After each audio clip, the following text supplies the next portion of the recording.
Hola de nuevo, alumnado del IE Guadalpín de Marbella, de nuestra materia de Historia de España, alumnas y alumnos del BT2, BH2B y BH2A. Vamos a continuar con nuestro tema 12, último del curso, que es la democracia, el periodo democrático en España. Hoy nos vamos a centrar en los dos gobiernos de Aznar, del Partido Popular, el primero del 96 al 2000 y el segundo del 2000 al 2004. Pero antes de llegar, de meternos en faena, vamos a aclarar el gazapo del vídeo anterior. Os comentaba que el autor de Kobe, de la mascota de los Juegos Olímpicos de Barcelona, fue Miquel Barceló, y eso no es cierto. Fue Javier Mariscal, otro ilustrador dibujante, menos conocido, con menos prestigio que Miquel Barceló, pero fue el autor de esta mascota de los Juegos Olímpicos. Bueno, dicho lo cual, vamos a continuar con nuestro tema. Os decía que el gobierno del Partido Popular en este primer periodo, la primera vez que gobiernan en la etapa democrática y la primera vez en su historia que gobierna este partido, va a tener dos partes muy claras. La primera legislatura del 96 al 2000, en la cual lo hace con mayoría simple y por lo cual tiene que buscar pactos, y eso condiciona claramente su primer mandato. Y en la segunda, en la que obtiene mayoría absoluta y la política inevitablemente cambia de estilo y cambia de la forma de legislar y la forma de gobernar en general. Bien, nos centramos en esta primera etapa. Aznar, que era el candidato del Partido Popular. Os recuerdo, antes de eso, pues que el Partido Popular es un partido que salió de la refundación de Alianza Popular. Alianza Popular fue una de las opciones que salieron del franquismo. Dentro del franquismo ya sabéis que había varias opciones que se adaptaron a la democracia, y una de ellas fue Alianza Popular, que la lideró el ministro, en aquel tiempo ministro franquista y ya posteriormente pues político, Manuel Fraga. Manuel Fraga Iribarne era el líder de Alianza Popular las dos primeras elecciones, y cuando fracasó decidió darle el testigo a Aznar, que también llevaba un par de ellas, intentando ganarle las elecciones a Felipe González. Y además, cuando se diluye Alianza Popular, incluye a algunos miembros de UCD y se forma el llamado Partido Popular, que sería el Partido Popular que tenemos hoy en día. Bien, pues la primera vez que gana, pues gana con un margen escaso, son 156 escaños, todavía lejos de la mayoría absoluta, pero con suficiente distancia frente al PSOE, que tuvo 141, y para poder formar gobierno tuvo que alcanzar un pacto con el PNV, Partido Nacionalista Vasco, con CiU, que son los Convergencia y Unió, un partido nacionalista catalán, y finalmente con Coalición Canaria, un partido también regionalista de las Islas Canarias. El Partido Popular en estos años había sido capaz de alejarse del franquismo, tanto en su imagen como en su discurso, en su forma de plantear soluciones, en su forma de entender la economía, en su parafernalia. En definitiva, había hecho un distanciamiento con respecto a sus orígenes, que eran la dictadura franquista. Por ello se sustituye a Manuel Fraga por José María Aznar, se suavizan las posturas en cuanto a la imagen que se tiene del divorcio o del aborto, que son cosas que en origen se habían combatido mucho por parte del partido, y esa nueva imagen hace que tenga, eso unido a la mala gestión del PSOE, pues atrae mucho voto juvenil, y también mucho voto de gente de clase media y de sectores más o menos acomodados en la sociedad, que lo ven una opción viable frente al PSOE, que llevaba 4 legislaturas gobernando y que había arrastrado muchos escándalos, como hemos visto en el vídeo anterior. Este poder, esta primera toma de contacto con el poder a nivel nacional, se va a reforzar mucho con las siguientes elecciones, tanto municipales como autonómicas, en las cuales el PP va a arrasar y gana todas las comunidades autónomas, menos Extremadura, Castilla-La Mancha y Andalucía, que pertenecen las tres todavía al PSOE, y luego País Vasco y Cataluña, que van a seguir con sus opciones nacionalistas. Pero el resto del territorio pues va a tener un claro dominio del PP y va a ganar muchísimo poder, pues por ejemplo en Baleares, en Valencia, en Madrid, en Galicia, de donde prácticamente se instalen y salvo periodos muy concretos se quedan en el poder. Em, Aquí podéis ver bueno, las elecciones, pues como Izquierda Unida era la tercera fuerza, pero entre PSOE y Izquierda Unida estaban todavía lejos de la mayoría y el PP, juntándose con los nacionalistas, pudo formar gobierno. Aquí aparece una fotografía del equipo que lleva Aznar a la victoria. Tenemos a la izquierda del todo, bueno, a la izquierda en física, no ideológica, obviamente. De nuestra imagen tenemos a Mariano Rajoy. Luego tenemos a Álvarez Casco, que luego formaría un partido propio en Asturias, de corte más, una derecha más cerrada. En el centro al que sería el presidente del gobierno durante 8 años, José María Aznar. A la derecha su mujer, a la cual lograría colocar en el Ayuntamiento de Madrid, Ana Botella.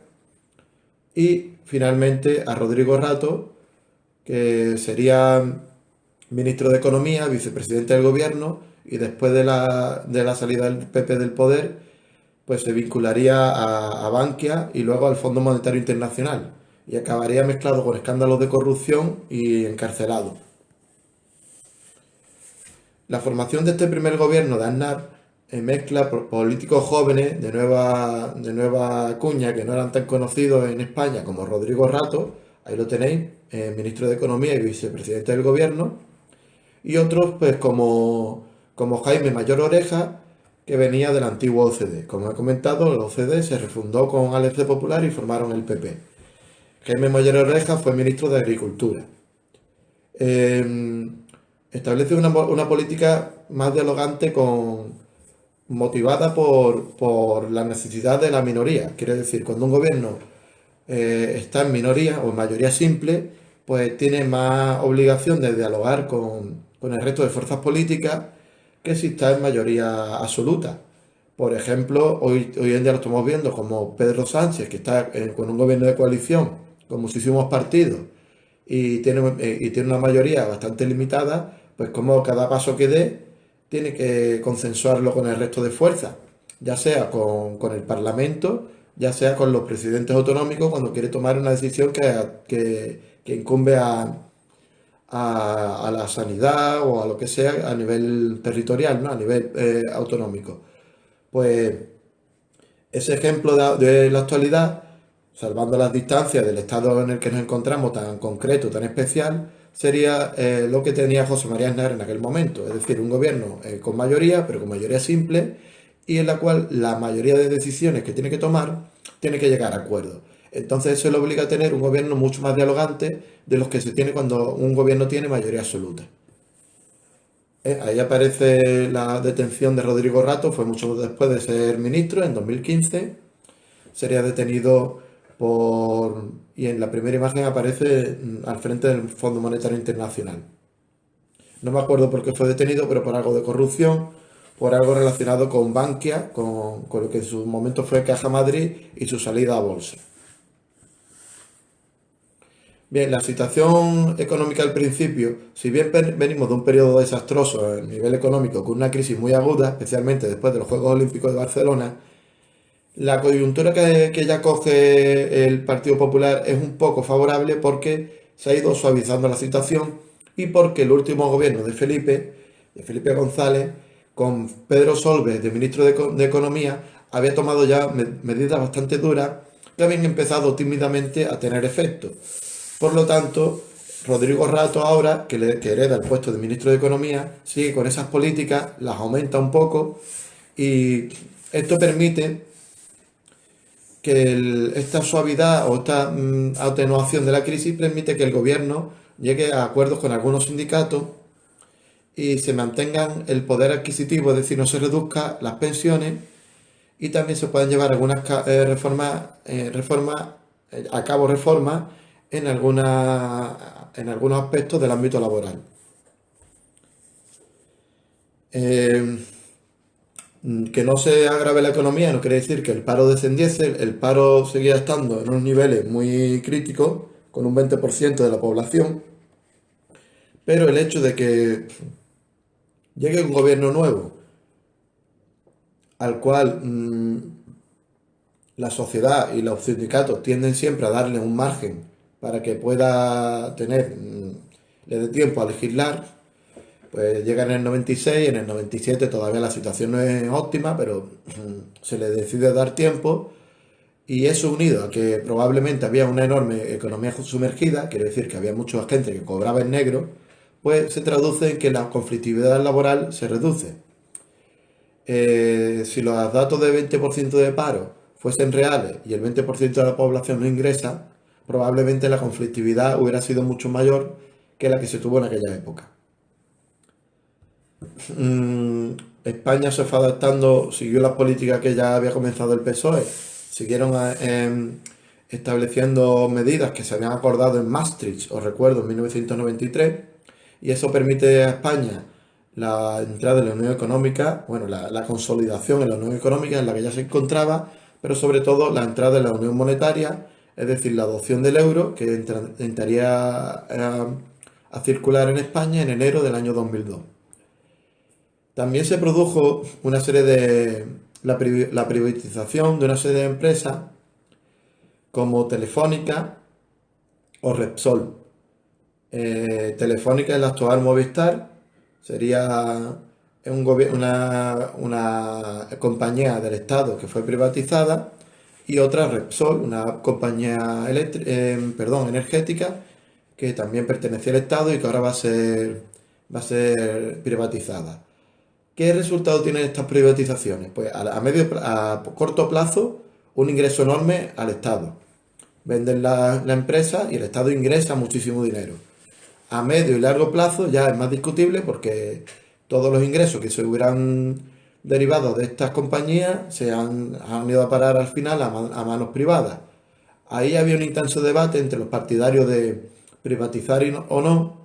Siempre se ha dicho que la privatización puede libera al Estado de un mantenimiento de estas empresas, puesto que estas empresas hay que mantenerlas con sueldos, con equipamiento y tal, y también permite la competitividad porque surgen más empresas privadas y en teoría van a bajar los precios y se supone que tiene una gestión más eficaz.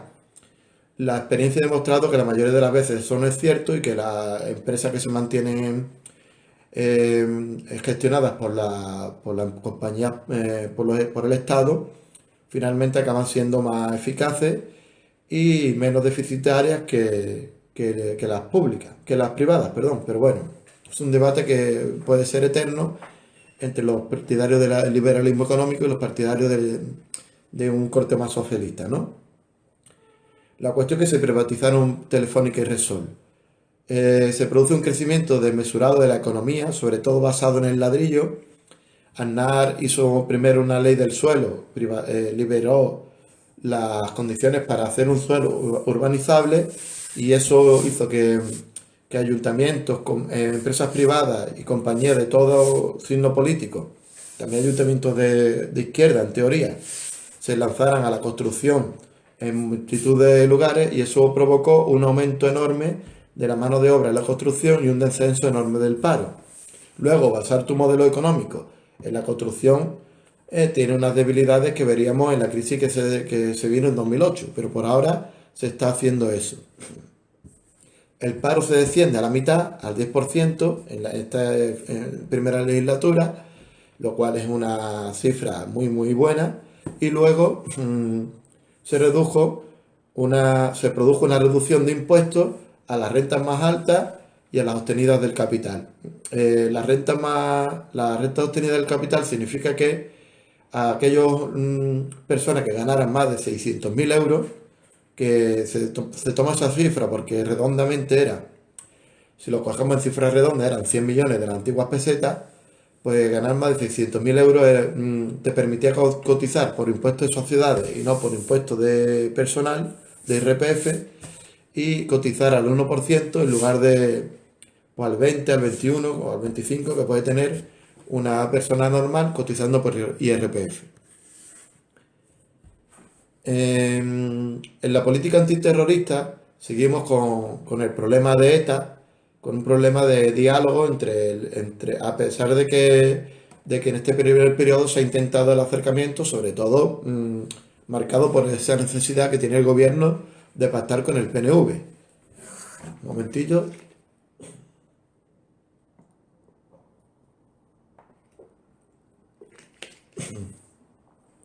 Se producen algunos avances en la lucha contra ETA, como fue la desarticulación de algunos comandos o la liberación de Ortega Lara, que fue un farmacéutico secuestrado y estuvo más de 500 días en cautividad.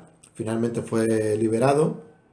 Ortega Lara luego se va a meter en política, no sé si está en Vox o en algún partido de estos de extrema derecha, pero eso es la actualidad. En el año 96-97 era un preso de ETA, era una víctima del terrorismo, bueno, una víctima lo es siempre, ¿no? Sigue siéndolo.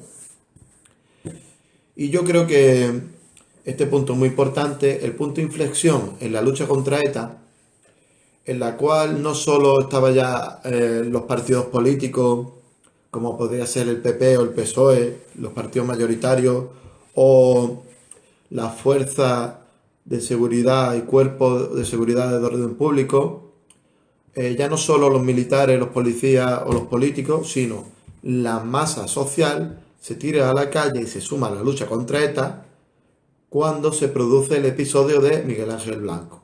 A ver, anteriormente la mayoría de la población española estaba en contra de ETA, pero quiero decir que a partir de este momento la gente sin tapujos se lanza a la calle en masa, en manifestaciones y condena clara y abiertamente, sin miedo, a ETA y que quiere acabar con ella, le declara la guerra a ETA.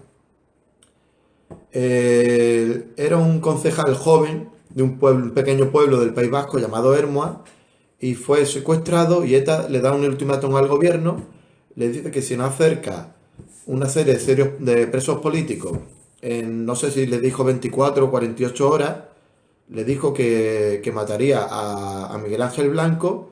El gobierno obviamente no cedió a ese chantaje y la criatura apareció muerto en una cuneta, pues eso, unos 24 o 48 horas después de su desaparición.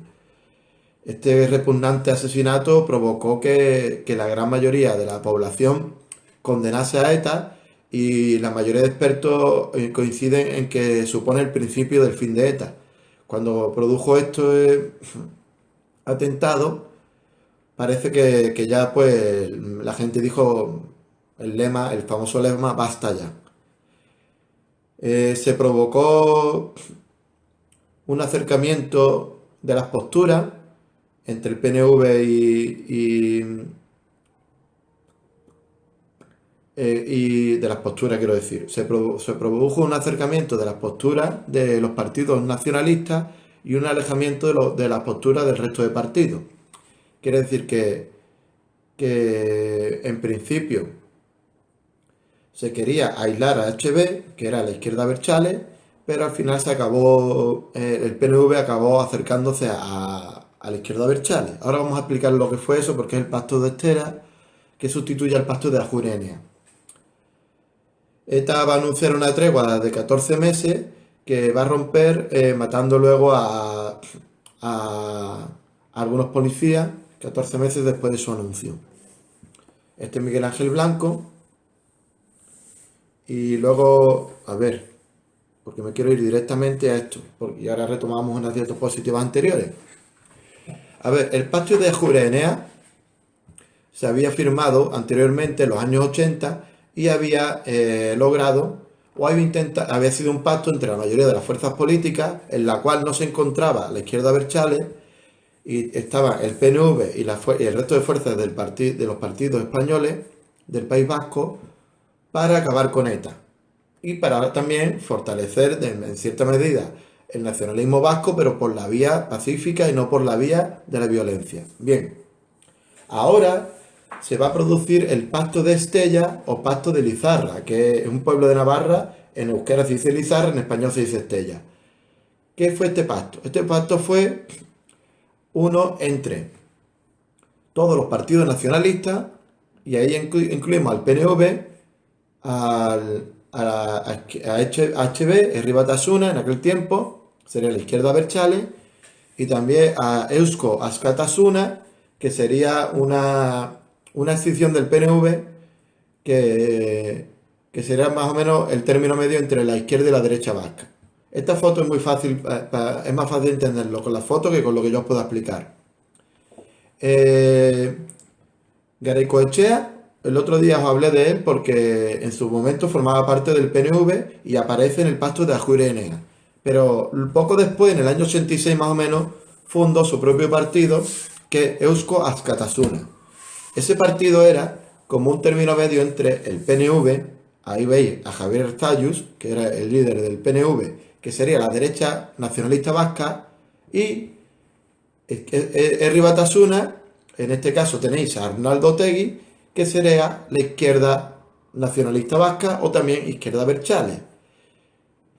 Eusko Alkartasuna aparece como un término medio entre ambos partidos, como si fuera un socialismo nacionalista vasco. Como si el nacionalismo vasco tiene su izquierda y su derecha, y en medio un partido conservador pero socialista al mismo tiempo, que es Eusko Alkartasuna. Estos tres partidos y otros tantos, entre ellos Izquierda Unida, pero excluidos PP y PSOE, firman el pacto de Estella, que está basado en un en un modelo de paz que ya había firmado el IRA, el ejército de independentista de Irlanda del Norte, y que ahora va a firmar esta gente con idea de, por un lado, acabar con la violencia terrorista. Los más cercanos al terrorismo en este momento y que los que tenían línea directa con los etarras eran los de Herri Batasuna. Por un lado, acabar con la violencia terrorista, y por otro lado, avanzar en el proyecto de independentismo vasco. Bueno, eso fue lo que se produjo en este momento. Por tanto, empieza a romperse la coalición o el pacto de legislatura que tenían el PNV con Aznar. El PNV es Javier Arzalluz, recuerdo, el de en medio. Dicho lo cual, vamos a volver con otros aspectos de la política de este primer momento del Partido Popular. Bien, en cuanto a las autonomías, el Partido Popular tomó muchas medidas que fueron probablemente también, probablemente también condicionados por su gran victoria electoral en las elecciones autonómicas. Yo he dicho que excepto unas cuantas tuvo casi todas las autonomías bajo su control, pues aumentó muchísimo las competencias a nivel autonómico. En ese sentido, por ejemplo, se le otorga a las comunidades autónomas un tramo del IRPF del 30%. El IRPF es un impuesto que pagamos los trabajadores, lo que llamamos siempre la declaración de la renta, y el 30% de este impuesto, de lo que se ingresa por este impuesto, va a parar a las autonomías. Es el llamado tramo autonómico. Esto lo hace el primer gobierno de José María Aznar.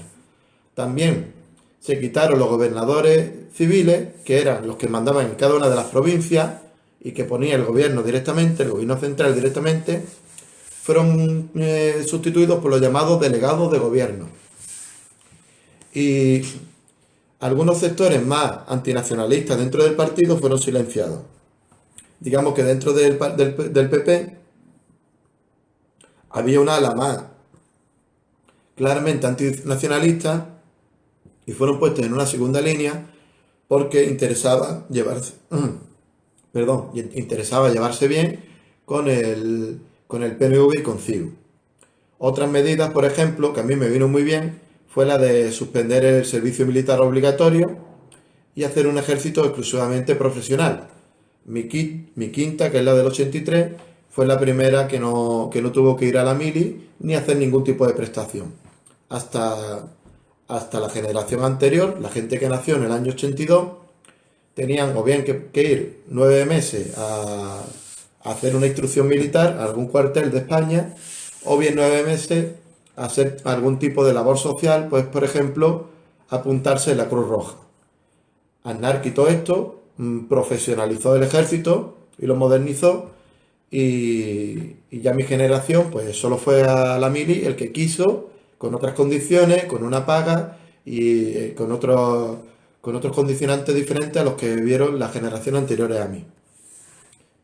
En cuanto a la política migratoria, España había pasado en pocos años de ser un país emisor de inmigrantes a ser un país receptor.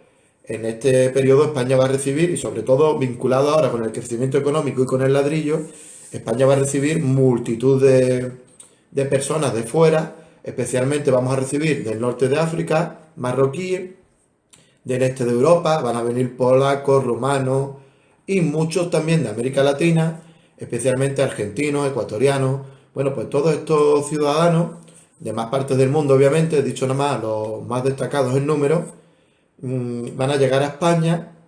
Muchos desgraciadamente van a ser, ya estaban haciendo lo mismo que vemos, el drama que vemos hoy en día a diario, de intentar cruzar el mar en patera y morirse, y morir en el intento.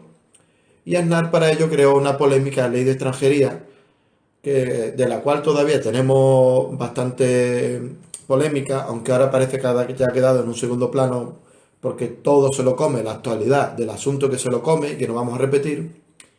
Pero se establecen en el año 2000 una serie de protocolos de devolución de estas personas, una serie de fronteras, una serie de centros de internamiento de inmigrantes, los llamados CIE, que son como unas cárceles temporales para los inmigrantes. Todo ello se establece ahora en el gobierno con la ley de extranjería del gobierno de Aznar. Y bueno, esta llegada masiva de inmigrantes, los que lo consiguen, los que no, los que están legalmente, los que están ilegales, los que trabajan con contratos, los que no, en general todos, pues se incorporan poco a poco a la sociedad española y le cambian el panorama a nuestra sociedad, ¿no? Se vuelve una sociedad mucho más diversa, culturalmente y racialmente, ¿no? Tenemos muchas más etnias en nuestra sociedad a partir de ahora. Bien, nos soltamos esto, que ya hemos hablado de ello, y nos vamos a la segunda legislatura de Aznar, en este caso con la mayoría absoluta. Al tener mayoría absoluta, ya todas las limitaciones que había tenido en el gobierno anterior, sobre todo por parte de CiU, de PNV y de Coalición Canaria, se esfuman y ahora se empieza una política un poco más dura. Digamos que Aznar ahora hace un poco más lo que le da la gana, y eso inevitablemente provoca confrontación con el resto de fuerzas políticas. Ahí podéis ver el arco parlamentario. Pues el PP tiene 163 escaños. Para tener mayoría absoluta necesita 175, pues está por encima, holgadamente.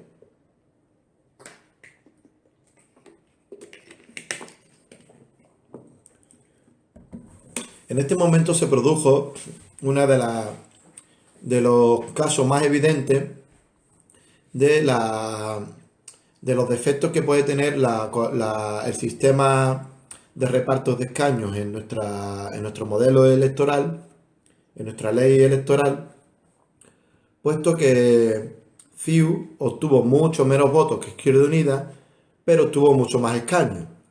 Esto se dio por dos circunstancias, porque hay un reparto de escaños territorial que es desigual según los territorios.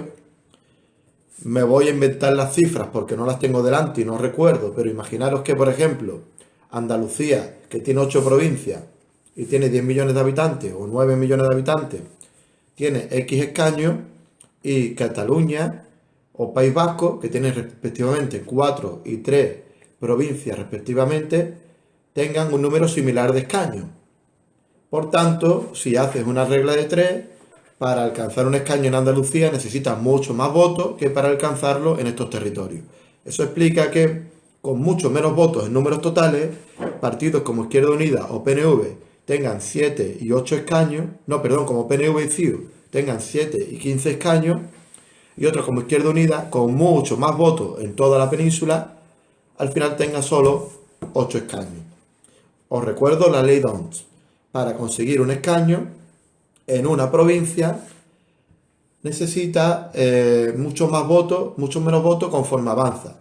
Si por ejemplo en Málaga hay 5 escaños a repartir, empiezas a contar y se lleva el primero el PP, el segundo el PSOE, el tercero se lo puede llevar el PP, ya solo quedan 2.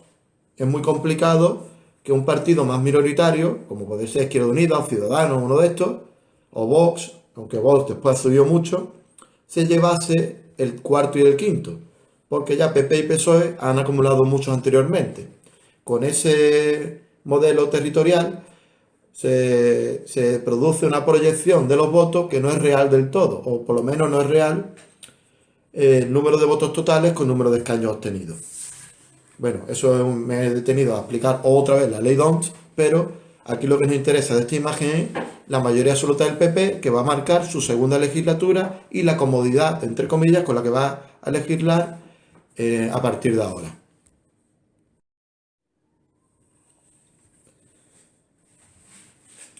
Esta segunda legislatura, motivado por el hecho de que ya gobierna con mucho menos diálogo, puesto que no lo necesita, pues los conflictos van a ir en aumento. Vamos a centrarnos en diferentes polémicas que hubo. La primera ya fue la ley de extranjería, que ocasionó algo de polémica, pero ya en esta segunda legislatura pura y dura, ya pasando el tiempo, tenemos un importante problema porque los sindicatos están protestando por la reforma laboral, una reforma laboral bastante dura que se hace y que viene a contradecir un poco el espíritu de la reforma de la ley de suelo. Quiero decir, cuando se hizo la ley de suelo, se aplicó la lógica de si todo el mundo construye porque se le ha dado facilidades para construir en muchos sitios que estaba hasta ahora prohibido, si todo el mundo construye, hay más empleo y si hay más empleo, la gente tendrá dinero para comprar una casa. Pero ahí se tiene dos trampas. La primera, que la vivienda no, al tener más oferta de vivienda, no se redujo el precio, más bien se aumentó, porque los bancos empezaron a dar crédito como si no hubiera un mañana, y luego el otro problema es que al poco tiempo de la ley de suelo se hizo una reforma laboral que, que facilitaba mucho el despido, que restringía mucho los derechos de los trabajadores y que provocó una huelga general que convocaron los principales sindicatos en el año 2002. Luego tenemos también conflictos con grupos nacionalistas. En este caso hay un enfrentamiento con el PNV, ya habéis visto como desde la anterior legislatura, aunque le apoyó para formar gobierno, luego se fue acercando PNV a la izquierda Berchales y empezó a hacer su propio plan nacionalista, su propia ruta independentista, algo salvando las diferencias, porque lo de ahora ha sido más intenso, pero algo similar en Cataluña ocurrió a inicios del siglo XX, del siglo XXI, en el País Vasco, con un proyecto nacionalista muy férreo que lideraba el PNV y que se llamaba el Plan Ibarretxe. Ibarretxe era una figura del PNV, uno de los líderes del PNV, y que se inspiró en un plan autonómico de la región de Quebec, en Canadá, y que tenía una autonomía muy amplia para el País Vasco dentro de España. Bueno, pues ese plan, todo el tema del plan Ibarretxe produce un distanciamiento del PNV, que al mismo tiempo se ha acercado a la izquierda Berchales y a Euskos Catasuna, y por otra parte con el BNG, el Bloque Nacionalista Gallego, que obtuvo bastante importancia en esta época en Galicia, y Galicia siempre ha sido un bastión del PP, y ahí hubo muchas fricciones y muchos enfrentamientos. Hubo una reforma de la enseñanza, la LOCE, que no llegó a aplicarse, y una reducción del crecimiento económico que provocó un aumento del paro. Ya ha empezado a haber una reducción de la economía que finalmente estallaría en una crisis, pero en 2008.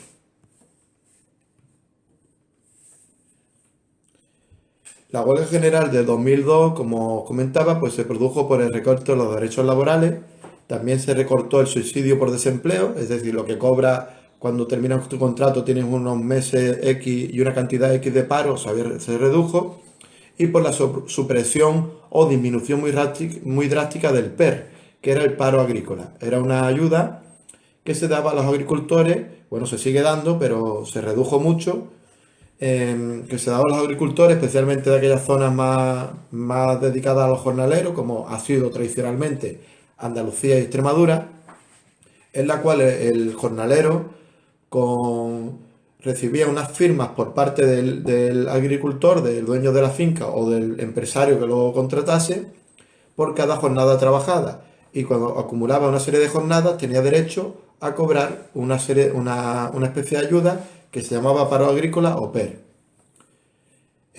UGT y Comisiones Obreras, como os decía, convoca una huelga general contra esta reforma y la reforma laboral se rectifica, se matizan algunos aspectos de ella y el ministro de Trabajo fue destituido. Quiere decir que muchas veces nos quieren transmitir la idea de que la huelga o las manifestaciones no sirven para nada, pero la historia demuestra que muchas veces, en muchas ocasiones, la presión popular es lo más efectivo para lograr que un gobierno cambie de decisión. Y este es un ejemplo. Se produce una nueva financiación autonómica, quiere decir que las autonomías reciben un dinero por parte del Estado, unos presupuestos que se reparten a partir del PIB, se reparten unos presupuestos diferenciando pues, la renta de cada región, el número de habitantes, etcétera. Hay una serie de parámetros y se reparte un dinero por parte del Estado. Se va a dar una financiación que tiene bastante apoyo incluso en las comunidades gobernadas por el PSOE, pero es cuestionada por algunos partidos, especialmente los nacionalistas, y en eso tenemos al PNV, al BNG, al Bloque Nacionalista Gallego, y también a Convergencia y Unión, que son los nacionalistas catalanes. Y la que os decía de educación, la LOCE, pues fue protestada por los docentes, por el alumnado, porque se reducían los recursos, había muchas ayudas a la educación privada y concertada y se erosionaba la educación pública, se cuestionaba la necesidad de que hubiera religión en las aulas y finalmente no llegó a ser aprobada. O un ejemplo más de que las manifestaciones, la presión de las masas populares al final sí consiguen cosas lejos de lo que nos quieren transmitir a veces políticos y medios, de que la huelga o las manifestaciones nos dicen eso es pana, eso no sirve para nada. Pues sí, algunas veces sirve y otras no, pero lo que no sirve para nada es quedarte quieto. Eso sí que es para nada. Bien, además se establece una polémica ley que roza los límites de la calidad democrática, pero que por otra parte probablemente era necesario, o quizá era necesario, como fue la ley de partidos. ¿Para qué se crea la ley de partidos? Se crea una ley con la cual se quiere combatir a la izquierda Berchale, que era el brazo político de ETA. La izquierda Berchale es una opción política independentista del País Vasco de izquierda y es lo que tiene más relación, más cercanía con la banda terrorista ETA. Se pedía una serie de cosas para que un partido fuera legal y si no se cumplía esos parámetros era ilegalizado. Uno de los parámetros, que es donde está el quid de la cuestión, era que tenían que condenar la violencia. Y esta gente, cuando había un atentado, decían lamentamos, pero no decían condenamos. Ese matiz era el que hacía la posición ambigua con respecto a la violencia, era la que daba pie a su ilegalización y era la que daba pie a tantos cambios de nombre como os he enseñado en un vídeo anterior de la izquierda Berchale, que se llamaba Batasuna, Herri Batasuna, Euskal Herritar Rock, van cambiando de nombre continuamente. Bildu también, ahora creo que se llaman Bildu o EH Bildu. Otra polémica, el Plan Hidrológico Nacional. Hay una zona en España, que es el Levante Peninsular, Murcia, Alicante, Almería, que recibe menos agua que el resto, por condiciones climáticas. Una de las soluciones era hacer un trasvase desde el río Ebro, que tiene muchísima agua. Hacer un desvío de ese agua y parte de ella, en lugar de que vaya a parar al mar, vaya a parar a estas regiones. Problema, que si se produce ese desvío del agua del Ebro, se produciría un desequilibrio en un ecosistema especialmente delicado y equilibrado como son los deltas. En los deltas se acumula una cantidad de flora y de fauna, de aves y de peces, porque aprovechan que la corriente no es tan grande, la corriente no es tan fuerte, la del río, y que hay cierta mezcla de sales y de agua dulce. El agua salada del mar, el agua dulce del río. Muchas especies aparecen ahí para procrear y muchas o para simplemente para tener a las crías, para poner las huevas, y también muchas aves acuden ahí a alimentarse. Ese trasvase puede provocar cargarte todo ese ecosistema. Eso es lo que dicen los detractores del Plan Hidrológico Nacional. ¿Qué dicen sus defensores?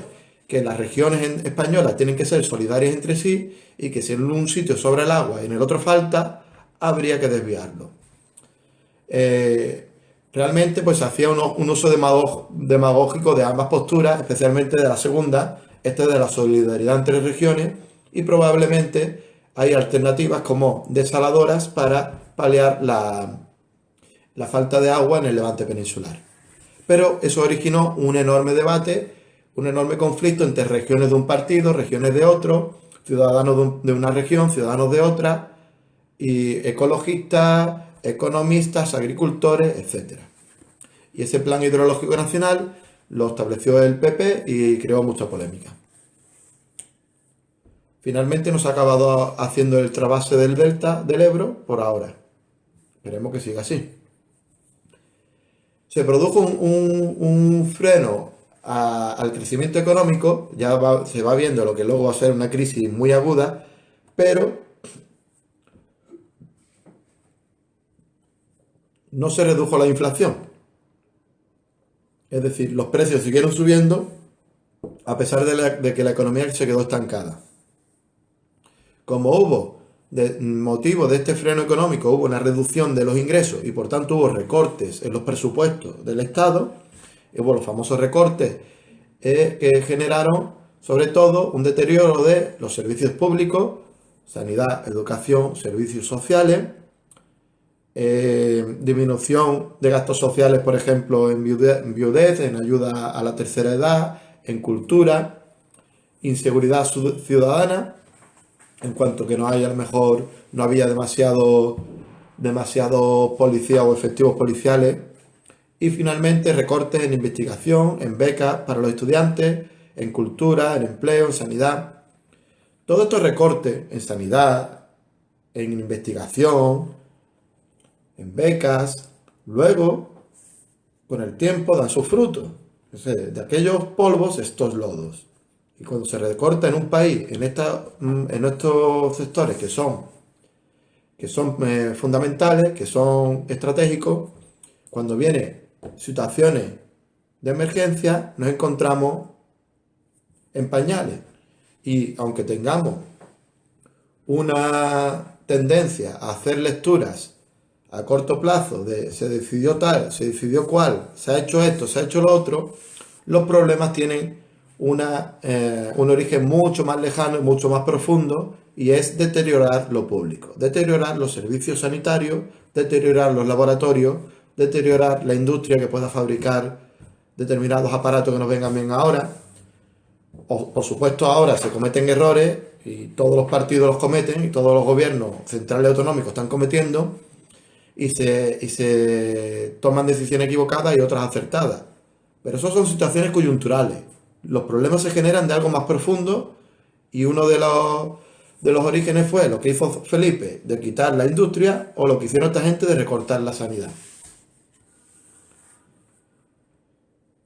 Otro de los problemas que fue muy importante en aquella época y que generó gran controversia fue la guerra de Irak.